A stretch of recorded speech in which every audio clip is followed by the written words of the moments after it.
Sí, porque nos quedan 25 minutos. Nos quedan. Listo, grabando. Bueno, muy buenos días a todos, ¿cómo están? Comenzamos hoy, o damos inicio a esta videoconferencia. Un poco la idea es ir viendo algunos aspectos que se vinculan al capítulo 2, 1, 2 y 3 de la materia. Iniciamos con el estudio del capítulo 1. En esta oportunidad trabajamos acá el proceso administrativo y los aportes, o diferentes aportes que presenta la teoría de la administración. Dentro de los contenidos que trabajamos es la administración, el alcance y los distintos niveles, el proceso administrativo propiamente dicho, cuál es la importancia del estudio de la administración, y nos vamos a detener más en los antecedentes históricos. Lo estudiamos del libro de bibliografía básica que tiene la materia, que es el libro de Robbins, de la edición 2014, el capítulo 1 de este libro, que va de la página 3 a 36, es lo que, digamos, encierra los contenidos que acabo de mencionar. Vamos a ver un poquito cuál es la figura del administrador, ¿no? Me dice que los administradores quien coordina y supervisa el trabajo de otras personas para lograr los objetivos organizacionales. Este es un concepto que radica en la persona que gerencia, en la persona que es el administrador, es decir, debe de cumplir con determinadas funciones que son, debe planear, organizar, dirigir y controlar, y debe coordinar también y ir supervisando en una función de control a corto plazo, el trabajo de todas las personas que trabajan en una organización, a los fines de poder llegar a determinar si se está trabajando y se está dirigiendo el comportamiento de estas personas para el logro de los objetivos organizacionales. Los administradores deben de tener o deben de reunir ciertas aptitudes y habilidades administrativas para poder tener o ejercer esta función de conducción. Por otro lado, también crea y coordina, planifica un determinado ambiente de trabajo, ambiente laboral, el cual sea propicio para que se pueda trabajar en forma armónica, en forma coordinada, y de esta forma lograr los objetivos de la organización. Y sin ninguna duda contribuir de alguna manera a la productividad de las personas que trabajan dentro de la empresa. ¿Qué más tenemos aquí? Perdón, me fui para atrás, disculpen. Los niveles que presenta la organización, nosotros estos contenidos ya lo hemos trabajado en Introducción a la Administración, por eso es como que tampoco me voy a detener mucho. Tenemos un administrador de alto nivel, o lo que era el nivel institucional, que está formado ¿por quién? Por el dueño, por el gerente general, por los accionistas que pueda llegar a tener la empresa, por los socios, si es una SRL, etcétera. ¿Y qué hacen estas personas? Toman decisiones que van a impactar sobre toda la organización, son decisiones de tipo estratégico, y van a formular, las políticas generales con las que se va a manejar esa organización. Bajamos al siguiente nivel, que es el administrador de nivel medio, que son los gerentes de las distintas áreas que tiene esa organización, gerentes de recursos humanos, de finanzas, de producción, de calidad, etcétera. ¿Y ellos qué van a hacer? Ellos van a tomar decisiones en su parte, digamos así, en su nivel, toman este tipo de decisiones que involucran su saber y conocimiento específico, y también van a administrar el trabajo de las demás personas que están dentro de la organización, es decir, del nivel de supervisión que yo tengo aquí abajo. El nivel de supervisión, ¿qué hace? Toma decisiones de tipo operativas, planifica y hace planes en términos operativos, y va a administrar los resultados, la productividad, las formas de trabajar, el comportamiento de quién, de las personas que trabajan dentro de la organización. Me dice empleados no administradores. ¿Qué quiere decir esto? Que es el nivel de ejecución que se encuentra en una organización, y este nivel de ejecución se encuentra fuera de lo que se conoce como la pirámide de niveles gerenciales. Hasta estos 3 niveles llega la pirámide de niveles gerenciales, mientras que en este nivel tenemos el nivel de ejecución de una organización que queda fuera de la pirámide y es administrado por el nivel de supervisión. ¿Qué más tenemos acá? ¿De qué manera se desempeña o es evaluado el desempeño de un administrador? es evaluado en términos de eficiencia y eficacia. La eficiencia mira directamente al proceso productivo, a cómo estamos realizando las cosas, a la combinación óptima de recursos e insumos para poder producir, para poder hacer este sistema de actividades y lograr los niveles de producción deseadas del producto, bien o servicio que se esté brindando. Y la eficacia mira directamente al logro o la consecución de los objetivos organizacionales. ¿Cuál es la idea? Que una organización trabaje con eficiencia y con eficacia. Para ello es necesario introducir el concepto de eficacia dentro de eficiencia. Lo que tengo acá es el proceso administrativo, las funciones básicas de planificación, organización, dirección y control. Nosotros a esto ya de alguna forma lo sabemos. La planificación implica definir objetivos, establecer las estrategias para poder alcanzarlos y de diferentes planes de acción. Organizar significa asignar los recursos, ¿sí?, necesarios para poder cumplir con estas actividades y o planes que se llegaron a tratar, por lo cual, para ello, debo de estructurar el trabajo en función de los objetivos y también diseñar, si fuera necesario, una estructura óptima de una organización para que se pueda cumplir con esto, o rediseñarla, dependerá de lo que la organización, la mirada y la visión y la misión que tenga esa organización. La función de dirección tiene que ver con motivar, con liderar a las personas que trabajan en esta organización a los fines de que podamos resolver distintas situaciones de comunicación, de conflictos que van apareciendo cotidianamente en el marco de las relaciones interpersonales. La forma en cómo un administrador pueda abandonar muchas veces su mirada particular, los sesgos personales que pueda llegar a tener en relación a determinadas personas, superarse a sí mismo en estas cuestiones y manejar, quizás la palabra sería más adultamente, más maduramente, distintas situaciones de conflicto, moderando sin tomar partido, es una excelente forma para poder llevar a cabo esta función. Y la función de control tiene que ver con la supervisión de distintas actividades para evaluar el desarrollo, que implica generar acciones correctivas a los fines de encauzar el comportamiento de las personas, encauzar o revisar planes, políticas, tomar planes alternativos o generar nuevas acciones para que el objetivo sea alcanzado.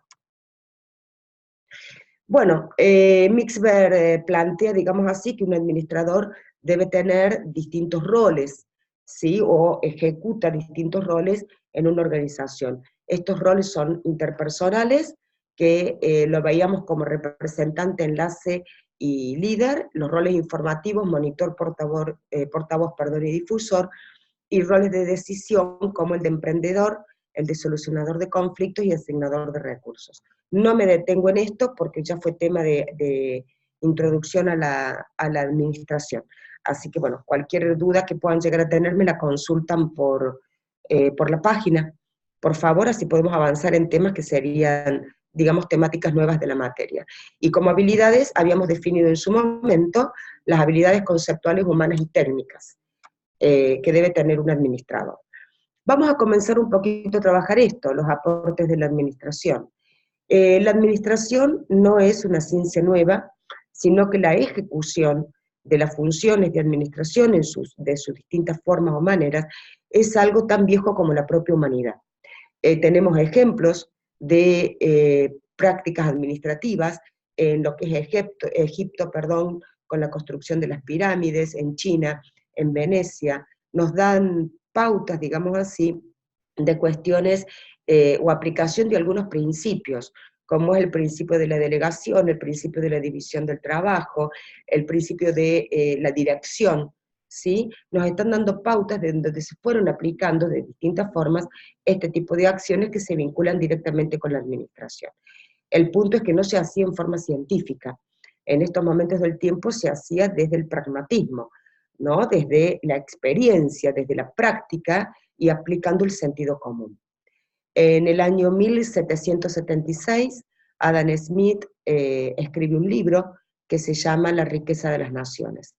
Este libro se encuentra en la Biblioteca Belgrano de la Universidad Nacional de Córdoba, es muy interesante. Plantea Adam Smith una época digamos, muy vinculado y muy aférreo del marco de la economía, ¿no? Con mucha influencia de la economía positiva, y distintos modelos económicos que van apareciendo. En este libro Adam Smith escribe acerca en parte de lo que es el capitalismo y el capitalismo puro, y cómo se da. Y en una parte de su libro, él refiere a una fábrica de alfileres específicamente, y cómo se iba aplicando en esa fábrica de alfileres distintos principios, se llamaban en ese momento, como era, por ejemplo, aplicaba la división del trabajo, cómo descomponía las partes del proceso productivo de la construcción del alfiler a través de la división del trabajo. Había aspectos vinculados a delegación, había aspectos vinculados a toma de decisiones y quiénes debían de tomarla. Bueno, este es otro antecedente escrito que existe, que se plantea y fue realizado por Adam Smith. Luego deviene un contexto histórico interesante, que se da la revolución industrial. Recuerden ustedes que esta revolución industrial se da en Inglaterra, donde gran parte de la revolución no radicó solamente en la sustitución de la máquina por el hombre, sino que fue una revolución de tipo social, político, económica, financiera, porque cambió las formas del hacer de toda la humanidad, cambió los sistemas productivos, cambió la forma en que las personas se interrelacionaban entre sí, cambió muchas de las pautas culturales y sociales del momento y de la época, es decir, antes de la revolución industrial, personas que podían estudiar iban al colegio del pueblo, independientemente de la clase social que la persona pudiera llegar a tener. Con la revolución industrial se da socialmente una segmentación importante, faltas de trabajo, migraciones del campo hacia la ciudad, lo que genera, digamos así, que ya no todo el mundo tenía accesos a poder educarse. Ya las personas, digamos así, no comían de lo que producían en sus campos y en sus tierras, sino que trabajaban en empresas y comían lo que el dinero que la empresa les pagaba, ellos podían llegar a comprar. Muchas veces se planteaba y se decía que se consumía o que ellos trabajaban a través por el plato de comida. Bueno, un poco por lo ocurrido en este marco de la revolución industrial, estas nuevas empresas que se van formando, porque comienzan a formarse recién acá, estas nuevas industrias que devienen de lo que era anteriormente llamado los artesanos, y la producción artesanal que existía, surge en aquellos momentos del tiempo, perdón, perdón, surge en aquellos momentos del tiempo, decía, Frederick William Taylor, con lo que se da a denominar acá, que bien dice, la administración científica. Taylor era un ingeniero, comenzó trabajando en los campos de mina. ¿Por qué la administración científica? Porque es la primera persona, o el primer estudioso en el marco de la administración, que aplica el método científico a las organizaciones para poder administrarlas. Taylor comienza aplicando lo que él llama la ORT, la Organización Racional del Trabajo, que abarca una serie de puntos, digamos así, y pone énfasis en las tareas, es decir, pone énfasis en el nivel de supervisión de una organización con el fin de lograr la eficiencia, se hablaba en aquel momento, e incrementar la productividad y poder bajar los estrepitosos costos que había generados por desperdicios, generados por malos usos, generados por las malas prácticas administrativas. Luego deviene Henry Fayol. Fayol, o la teoría de la administración clásica de Henry Fayol, también se desarrolla en los mismos momentos que la de Henry Taylor, perdón, que la de Frederick Taylor, pero la de Taylor se da en Estados Unidos bajo ese contexto, mientras que la de Fayol se produce en Francia. Henry Fayol tiene una mirada diferente de la organización, él pone mucho énfasis en la estructura, genera lo que se dan en llamar los 14 principios generales de la administración para regir la estructura de las empresas o las organizaciones, y también mira de alguna manera, en forma interesante, el alcance de la eficiencia organizacional. Posteriormente, dentro de este que da en llamar el libro El modelo clásico, entra en escena Max Weber. Max Weber en realidad también tiene su libro escrito que es El modelo burocrático de la organización, también lo pueden encontrar en la biblioteca Manuel Belgrano, que se encuentra en nuestra facultad. El modelo clásico, el modelo burocrático, perdón, Max Weber no lo escribe para regir algún tipo de organización, como pasó con Taylor y Fayol, que sí estudiaron un poco el campo netamente organizacional, se metieron dentro de las empresas y trataron de estructurar. Max Weber lo que hace, escribe su modelo también a principios de siglo, y él lo hace para regir sociedades. En aquellos momentos se identificaban tres tipos de sociedades: la sociedad carismática, la sociedad tradicional y la sociedad legal, que es la que él propone. La sociedad carismática está regida por un líder carismático, que significa una persona que tiene determinado tipo de atributos personales y aptitudes personales, a través de las cuales, de estos atributos, influye sobre un grupo de personas para orientar su comportamiento al logro de determinados objetivos. Pero son acciones de tipo subjetivas y netamente personales. La sociedad tradicional se presenta en un momento del tiempo donde se da el legado, es transmitido netamente del padre al hijo varón. Es una sociedad paternalista en donde la línea de consecución se va dando siempre en la parte paterna y va tomando como referencia el padre, el primer hijo varón, y así sucesivamente. Esa sería la transmisión, digamos así, de la toma de decisiones del legado del poder. Un ejemplo, una familia que tiene un papá, mamá y dos hijos varones y dos hijas mujeres, eran momentos de guerras y demás, el capital que tenía esta familia, si al papá le pasaba algo, pasaba a administrar todo ese capital de la familia el primer hijo varón. Si este hijo varón también le ocurriera algo, pasa a administrarlo el segundo hijo varón. Ese es el legado que se va dando en este tipo de sociedad. Max Weber lo que propone en su sociedad legal es abandonar un poco estos criterios y poder tener un representante que administre, digamos así, en forma legal, que sea elegido. Había una cuestión de votos en el medio, la mujer estaba luchando por su reivindicación social, por poder votar y una serie de cosas. Entonces Max Weber le plantea también legítimos derechos a esta figura femenina, en donde también podía llegar a través del ejercicio del voto, y si así era, poder administrar los bienes que eran de su familia en caso de que faltase su marido, y no ser presa, digamos así, de situaciones poco gratas que se daban en la época. Bien, continuamos hacia adelante. ¿Qué más tenemos? Pasamos, digamos, hacia lo que tenemos un modelo conductual. El modelo conductual comienza a mirar un poco así. También en estos momentos del tiempo se da el nacimiento de la psicología conductual, ¿no? Es decir, vamos como que se va dejando, no sé si dejando de lado el aspecto del psicoanálisis en esta ciencia de lo que se refiere a la psicología, pero sí se va dando un poco más cabida a lo que era, cómo aprendemos las personas, cómo son las conductas de las personas regidas por determinados comportamientos de estas personas y cómo podemos hacer para modificar los comportamientos de las personas a nivel social, a nivel laboral, etc. Ahí es donde va pasando un poquito esto del estudio de la persona humana, a través de Robert Owen, por ejemplo, con estudios vinculados a mejorar el ámbito laboral, Chester Barnard, donde hace algunos estudios de sistemas sociales que demandan cooperación, también investiga un poco acerca del marco de liderazgo.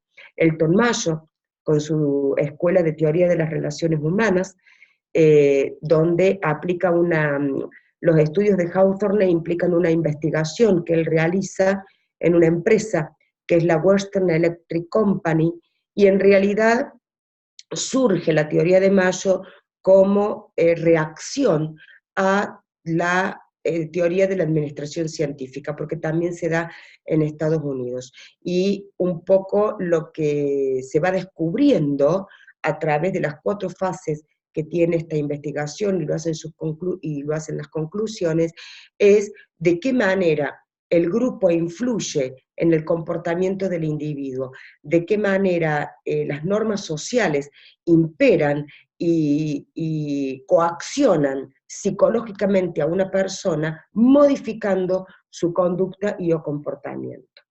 Bueno, también Mary Parker Follett hace sus investigaciones en relación a comportamiento individual y grupal de las personas en el marco de las organizaciones. Es decir, una cosa es estudiar al individuo solo y cómo una persona sola se comporta, y otra cosa muy diferente es cómo llega a comportarse una persona a nivel grupal. Bueno, posteriormente tenemos lo que se da en llamar el modelo cuantitativo de la administración. Esto viene o comienza a darse a partir de la Segunda Guerra Mundial. A partir de la Segunda Guerra Mundial se da mucha importancia a investigaciones, y se aplican investigaciones a de qué manera en forma cuantitativa se podían aplicar digamos así, las primeras computadoras que iban apareciendo a través de una sistematización de datos que llevaran a una mejor toma de decisiones, ¿no? El marco de la guerra tiene mucho que ver con esto, es la gran base de este modelo cualitativo, donde ahí tenemos, por ejemplo, como me dice acá, se desarrollan a partir de soluciones matemáticas y estadísticas surgidas a partir de la Segunda Guerra Mundial, con modelos de simulación, para saber si se hacía tal acción bélica, cuál iba a ser el resultado, otra acción bélica, cuál podía ser el resultado, y esto es traído posteriormente por Herbert Simons al campo de la administración en su teoría de modelo de toma de decisiones, y cómo fui aplicando todos estos conocimientos, digamos así, estadísticos y matemáticos, a poder llegar a una toma de decisiones correcta. Administración de calidad total también surge allá por el año 1950, que se vincula con el resurgimiento de Japón como potencia económica. La administración de calidad total como filosofía de vida, escrita por Deming, con determinadas pautas, digamos así, es bastante extenso, con determinadas pautas de su sistema de aplicación. Por último, tenemos un enfoque en el cliente, interés en la mejora continua, en los procesos, todo eso se vincula con la calidad total como filosofía. Luego, seguimos avanzando.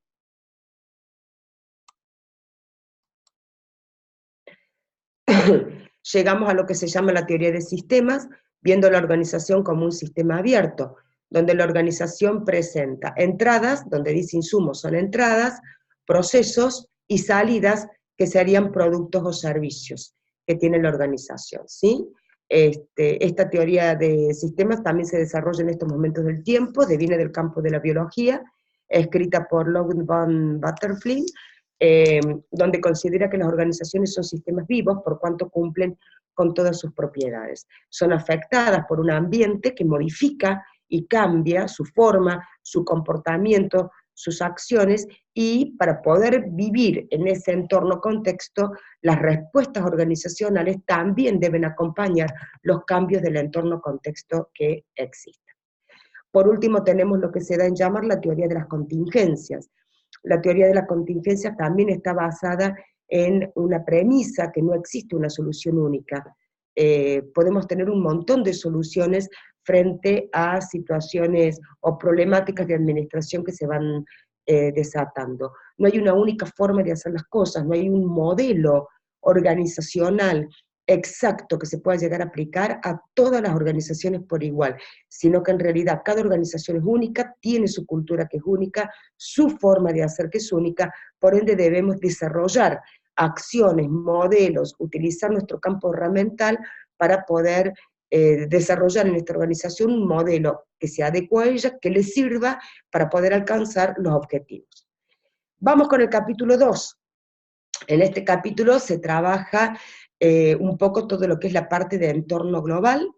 Vemos cómo cómo se desarrolla, cuáles son algunas de las variables vinculadas a este entorno global, y la administración de la diversidad. En este caso ponemos el acento, digamos así, en la diversidad laboral, de cómo afecta esta diversidad los objetivos y el entorno de trabajo.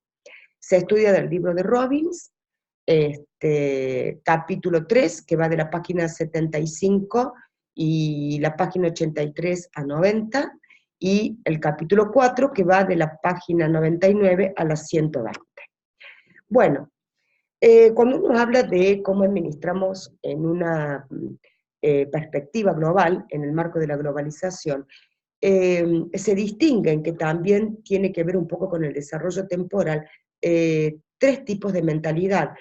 Tengo aquí en la placa que la base de estos tres tipos de mentalidad es otro tipo de mentalidad que se llama el provincialismo. Esta mentalidad provinciana, por así llamarlo, quiere decir o indica una mentalidad cerrada.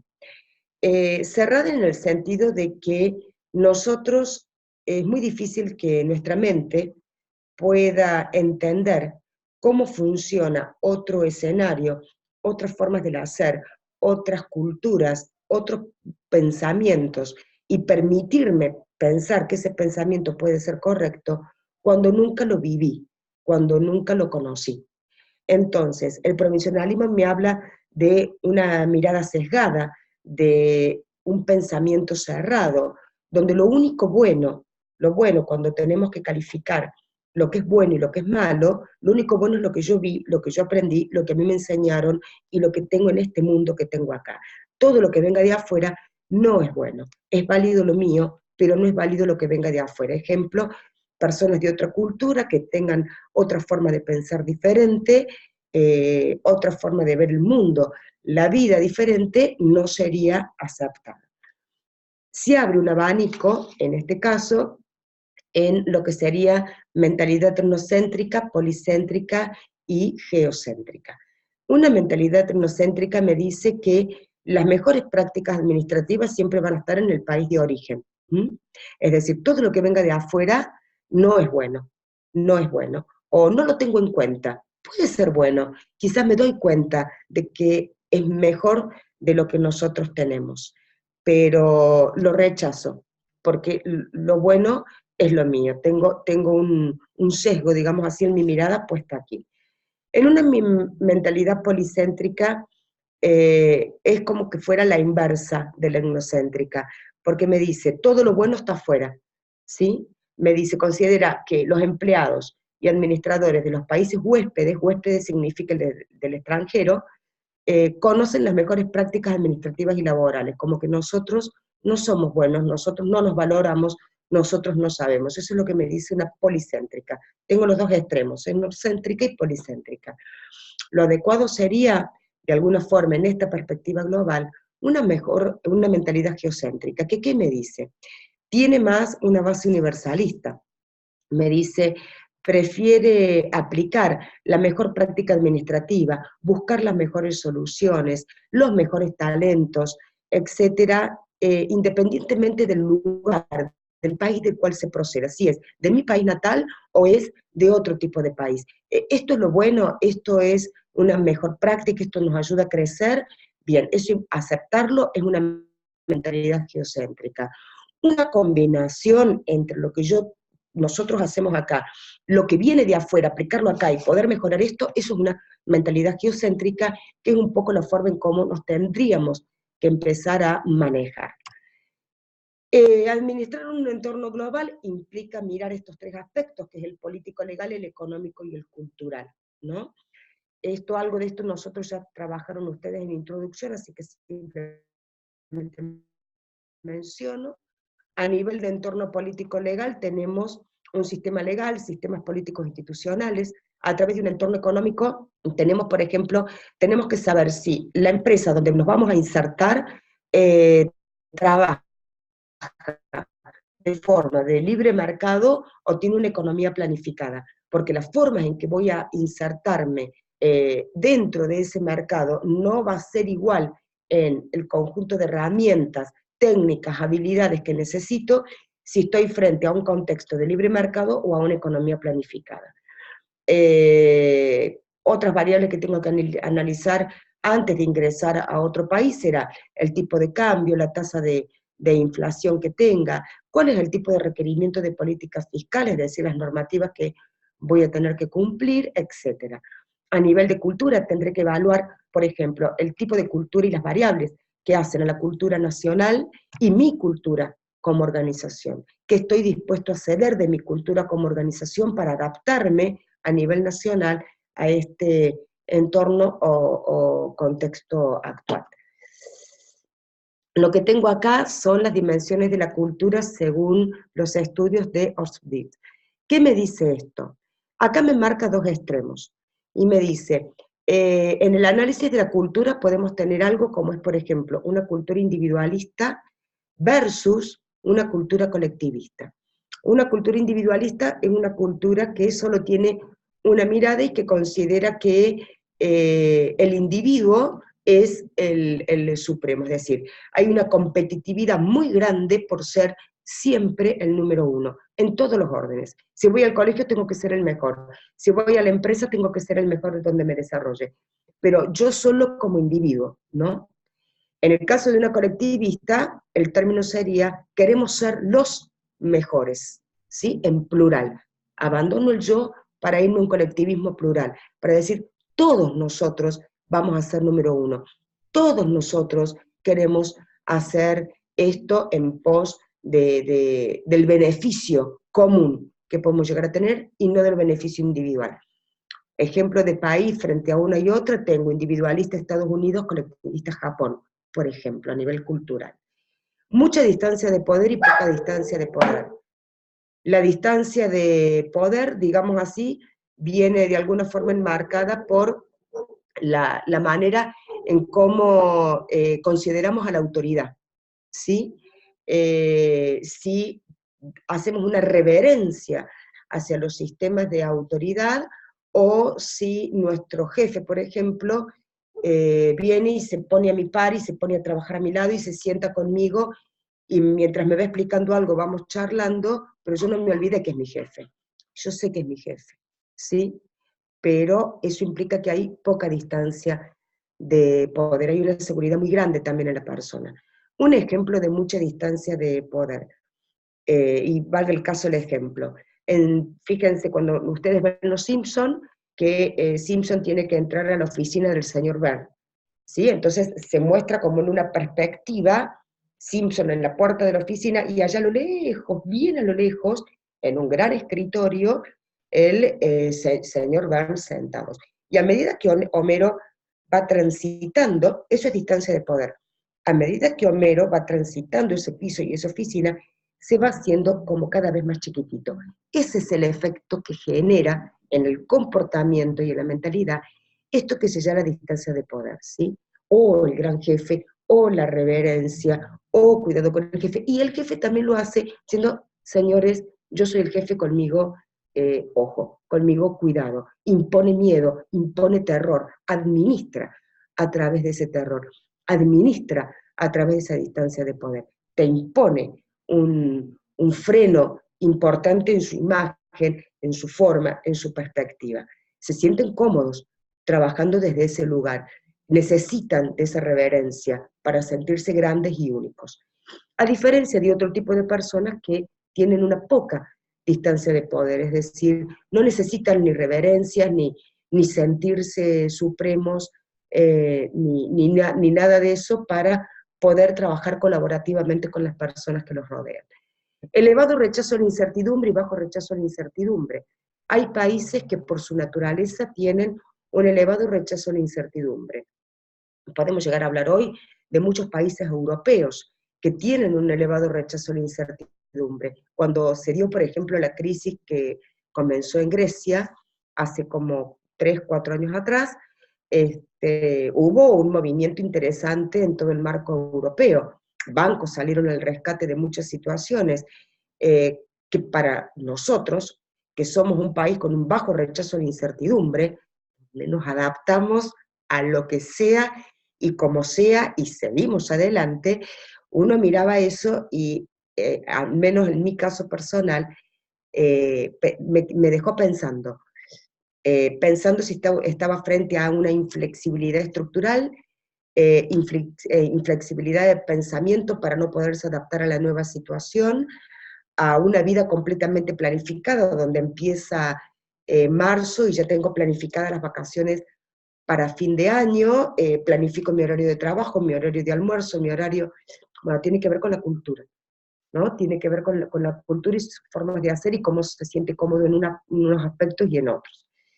Ambición personal y procura relaciones, bueno, hay personas que por su ambición, su tipo de ambición personal, sean satisfacer necesidades de poder, necesidades de logro, etcétera, no escatiman en su personalidad, no escatiman en tener que hacer lo que tengan que hacer en con tal de poder lograr estos objetivos, ¿no? Cuando uno estudia un poquito el marco de las personalidades, hay un gran abanico en este sentido de tipos de personalidad con ambición personal y que poco importa el medio que voy a utilizar en con tal de poder lograr el fin. Mientras que tengo otras personas que van a priorizar las relaciones humanas, no sé si decir la forma en cómo el otro te mira, porque no creo que sea tan importante la forma en cómo el otro te mira, sí creo que es importante la forma en cómo uno se sienta frente a los demás. Si el crecimiento del otro vos lo tomás como que forma parte también de tu crecimiento porque vos formaste parte de eso, tiene que ver con una cultura así que procura las relaciones, y el crecimiento del otro también tiene que ver con el mío.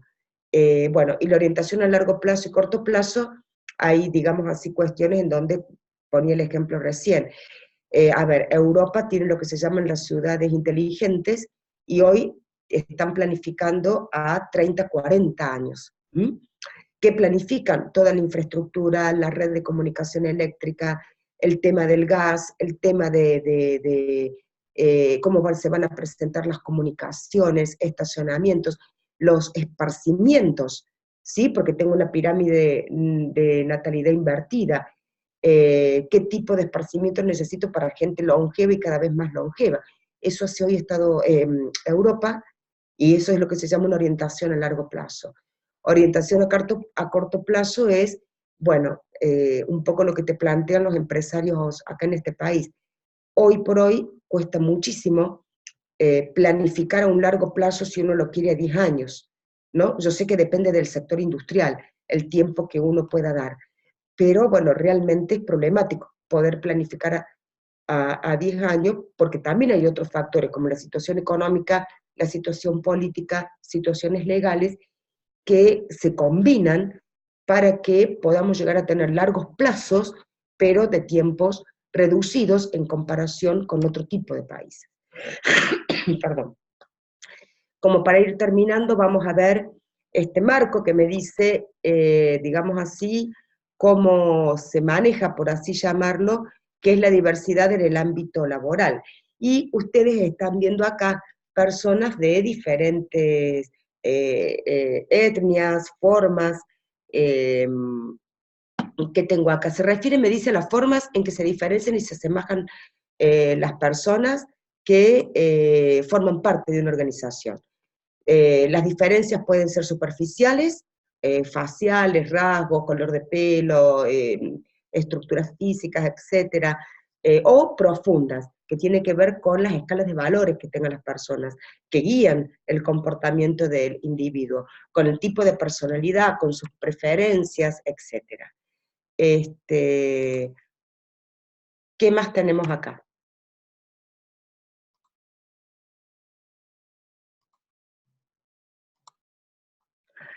¿Cuáles son los beneficios de administrar la fuerza laboral?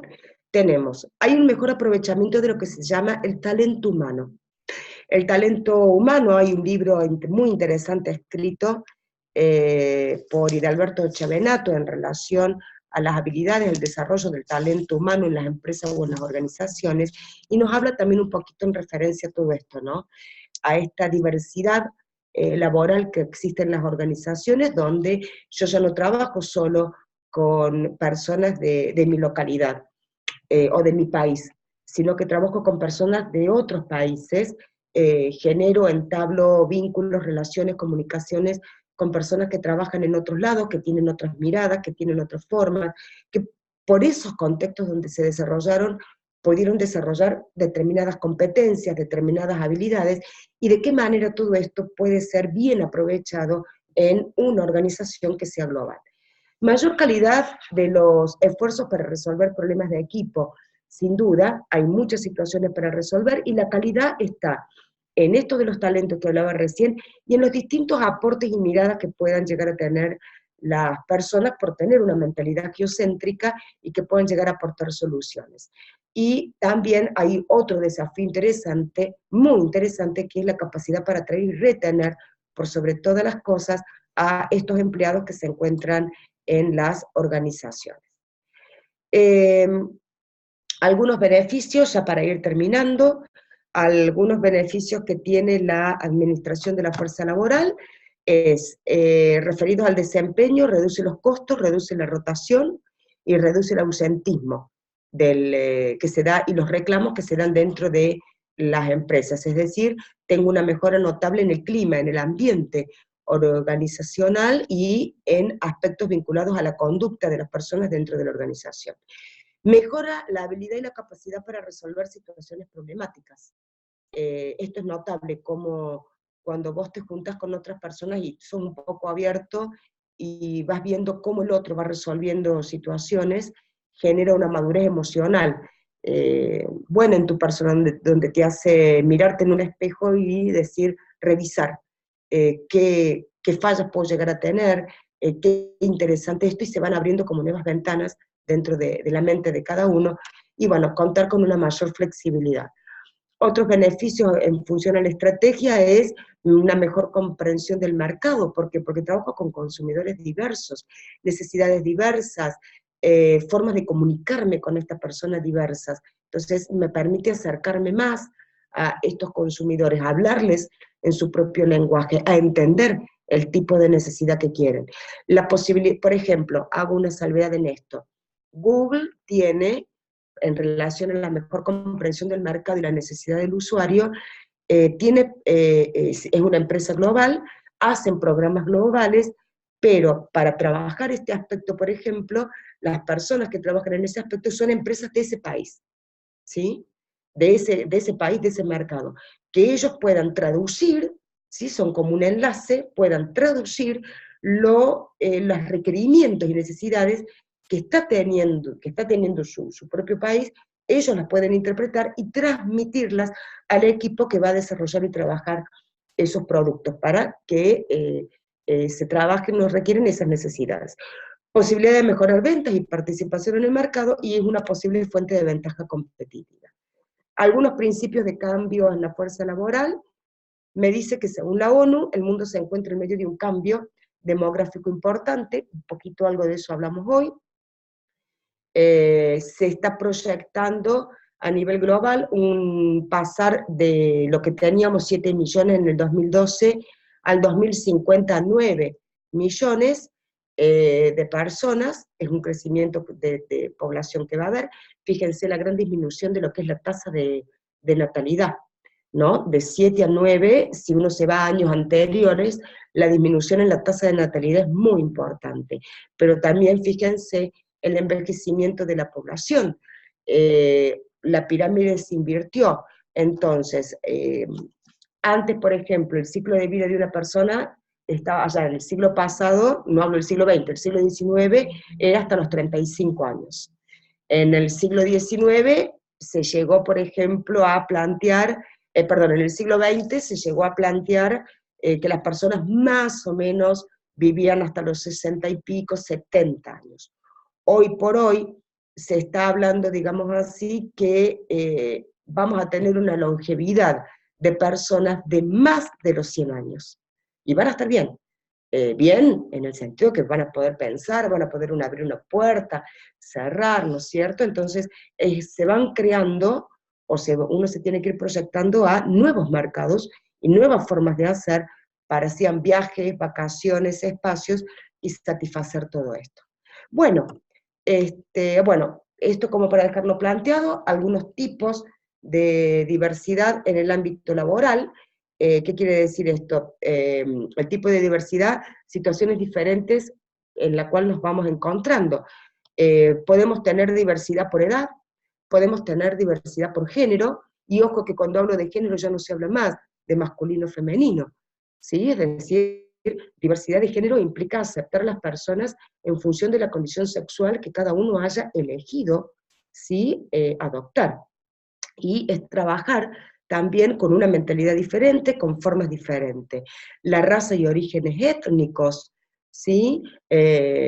No tenemos que ser, digamos, no todos vamos a ser rubio de ojos claros y piel blanca, sino que trabajamos con personas de distintas razas, con distintos tonos, colores de piel, etcétera. Capacidades y discapacidades totalmente diferentes, pero no por eso no talentosas, no por eso no aportan a una empresa o una organización.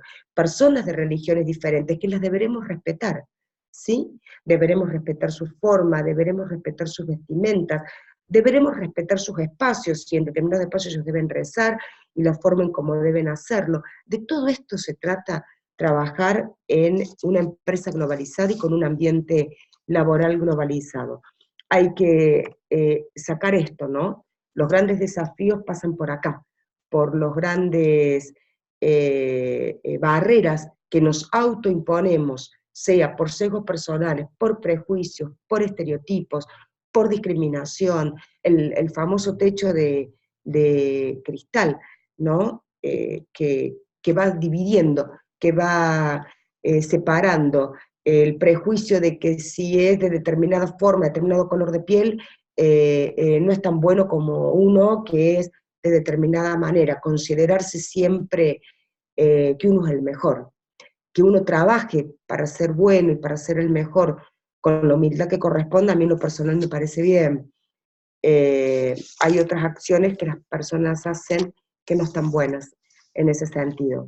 Los egos personales es siempre llevarse a través de una ideología, que esta ideología te domine, que no te permita ver más allá de lo que muchas veces decimos de tu propia nariz, porque tu ideología te lo permite y eso te hace un juicio sesgado, un juicio limitado frente a tu realidad. Bueno, terminamos acá, me quedo con ustedes en lo que sería el chat.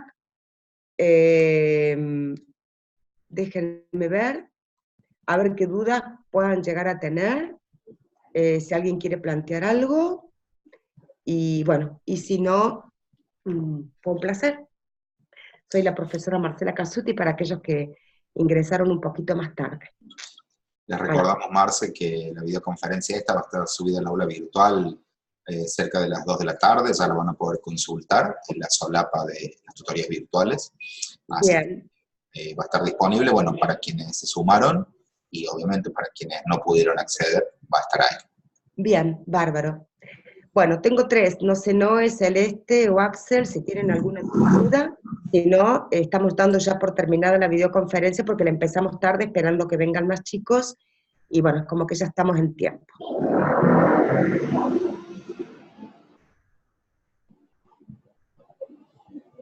Bueno, parece que no hay duda. Bueno, Víctor, un placer, nos vemos en la próxima y nada, chicos, un gusto. Espero haya haber sido claro, que hayan entendido. Nos vemos en la próxima. Chao. Chau, chau.